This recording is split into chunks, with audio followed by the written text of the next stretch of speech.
I want to talk about somebody that, Mayor Pete seems to be very friendly with these days. Mayor Pete and Facebook founder Mark Zuckerberg. Did you see this? That Mark Zuckerberg was giving Mayor Pete advice? Facebook CEO Mark Zuckerberg said Monday that his attempt to recommend a potential job candidate to Pete Buttigieg's presidential campaign shouldn't be taken as an endorsement.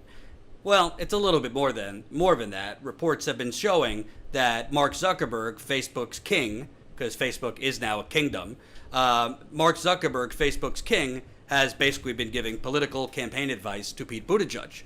Well, why is it that Pete Buttigieg and Mark Zuckerberg is so close? Could it be that Pete Buttigieg wants that Silicon Valley money? So I actually want to read to you.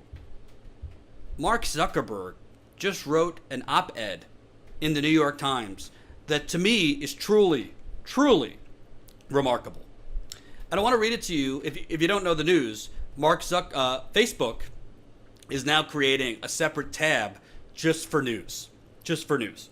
So if you didn't think that Facebook and other tech companies had too much power already as far as the news and what information you were exposed to, well, welcome to this new news tab by Facebook, where Facebook is basically deciding who is the trustworthy news. Who are the trustworthy news that get to show up in your Facebook feeds? Meaning, who are the trustworthy news and which news outlets are going to be buried.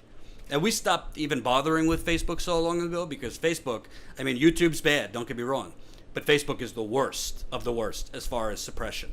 So I'm going to read this to you. Here's the link if you want to read along with me. Because I think this is not just about how it affects status quo. This is about the ongoing information war that the establishment and the elites are waging by basically dictating what information you are exposed to.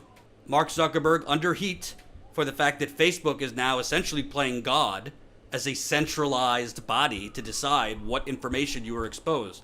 He writes, when reporters at the Minnesota Star Tribune discovered that infant deaths had significantly increased in the state's child care facilities, they published a series of articles that ended up driving changes in the law.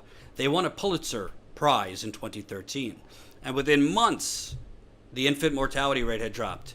As someone married to a pediatrician and committed to investing in solving health challenges, I found this to be a powerful example of how journalism can help us make progress on our biggest issues. I know what it's like to be the subject of reporting.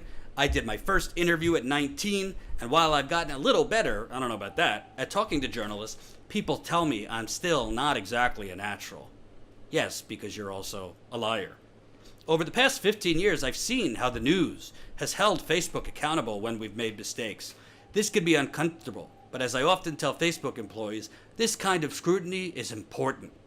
Facebook is part of so many people's lives, and we have a responsibility to engage with good faith criticism and use it to get better.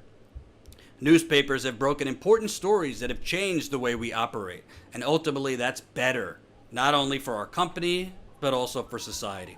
Okay, so far you got some nice bumper sticker material here.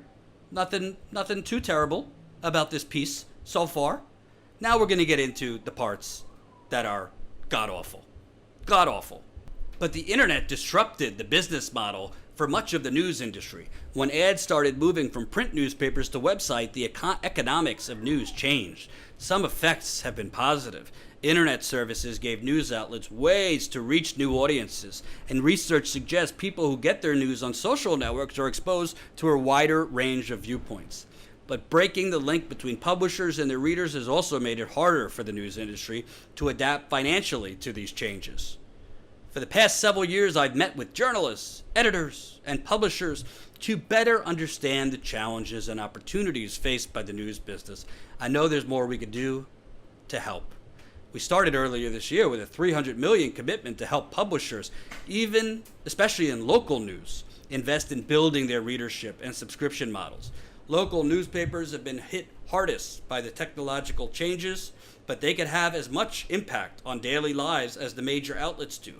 We're supporting local reporting through Pulitzer Center and funding journalists who are covering underreported topics in local newsrooms. So, what's great about this is who else do you want deciding which outlets should be supported with that $300 million? And also, let's just call what that $300 million is.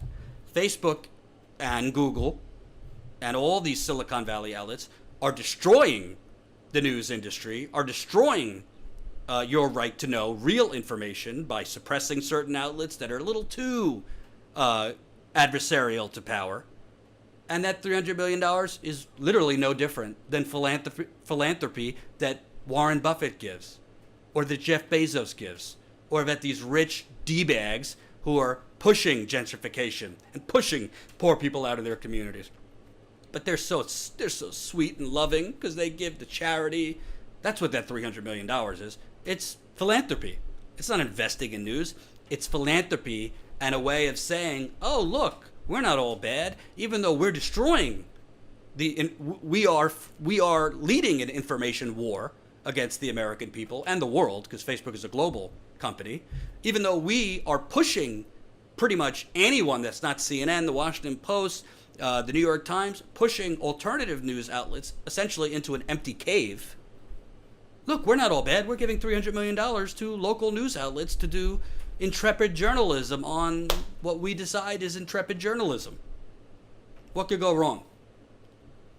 I've wanted to support journalism directly in our apps for a long time, but we faced a dilemma trying to do more in the main news feed because most of our community consistently tells us that they want to see more updates from their friends, family, and communities, and less other content. For most people, social networks are still primarily about being social. But over the past couple of years, we've started successfully building tabs outside the main news feed, like Marketplace for buying and selling items and Watch for videos. Even if only 10 to 20% of our community in the U.S. uses one of these tabs, that's around 15 to 30 million people. We've been working with publishers on building an experience like this for news, and on Friday we launched the result of that work, Facebook News. Well, which publishers are they working with, dare I ask? For the first time, there will be a place in the Facebook app dedicated solely to high-quality news. Oh, okay, well, what is high-quality news, Mark? Because people are still better at picking out the most important and highest quality stories, the top stories in Facebook News will be curated by a team of diverse and seasoned journalists. Oh, okay. So some people we don't know who are quote-unquote diverse, they're going to decide what's high-quality journalism for you. Below that, there will be a wider section of stories that are personalized algorithmically. Each story will have clear branding and provenance from the news outlets that publish them. Publishers have told us over the years that is particularly important. So, I mean, there you have it. If you want the news, Facebook has hired a team of diverse journalists, and they, through their wisdom, of course they're not biased at all, through their wisdom, they're just going to decide what you should see. What's the important news for you to see? And I'm going to venture to guess that that important news isn't Flint, Michigan, and the fact that they don't have water for 5.5 years, clean water for 5.5 years. And I'm going to guess that that important news probably isn't police beating the living shit out of environmental activists and Native Americans in North Dakota, South Dakota, Louisiana, and other places. And I'm going to venture to guess that that important news that those people are going to decide to show you on Facebook isn't, state governments reversing cities' decision to raise the minimum wage. And I'm going to guess those journalists deciding what news you should see aren't actually going to put out positive news or examples of governments with single-payer healthcare systems. And I'm going to guess that they're not going to put out anything about expanding government services or, massive stories on state and local corruption. Just my guess. Do you think they are? Do you think that's what Facebook has in mind with high-quality journalism? We've also built tools to help publishers increase their subscribers by driving people from Facebook links to publisher websites. Publishers are able to decide when a reader sees a paywall. They control the relationship with their readers, with subscription payments taking place directly on publishers' websites. We don't take any cut of the subscription revenue because we want as much of the revenue as possible to go towards funding quality journalism. So, who are these partners? Who are the partners that Facebook has deemed quality journalism, that they are going to elevate in Facebook's news feed? Apparently, they are partnering with the ABC News, the New York Times, the Wall Street Journal, the Washington Post, BuzzFeed, the Dallas Morning News, and many more publishers. Well, talk about diverse. Talk about diverse. So basically, Facebook has a shadow committee of diverse and seasoned journalists who probably came from the very outlets that they are now partnering with: Washington Post, New York Times, ABC News, CNN. So those folks are going to decide which outlets are trustworthy, which outlets have high quality journalism, and they're going to pump your Facebook feed with well-known, corporately owned establishment networks like the Washington Post, the New York Times. Hope you enjoyed that last video. Hop on over to statusquo.com where you can sign up for our email list and become a member for as low as $5 to $10 a month. Membership is how we grow. That's statusquo.com/join. And remember, join our email list so we can grow the revolution with you.